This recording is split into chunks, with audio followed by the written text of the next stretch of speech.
একজন সৈনিক মরে যাওয়ার পরে তাকে রাষ্ট্রীয় সম্মানে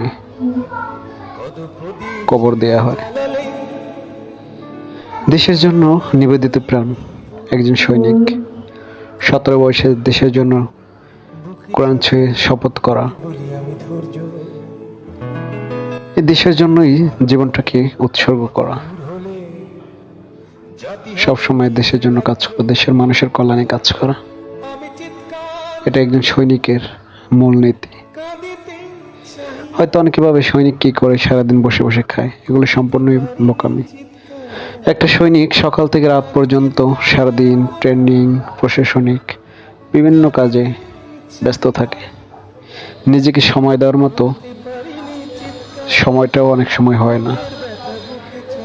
তাদেরও পরিবার আছে, তাদেরও পরিবারকে সময় দিতে হয়, কিন্তু পারে না। দেশের কল্যাণে সবসময় নিজেকে ব্যস্ত রাখাই হলো একজন সৈনিকের কাজ।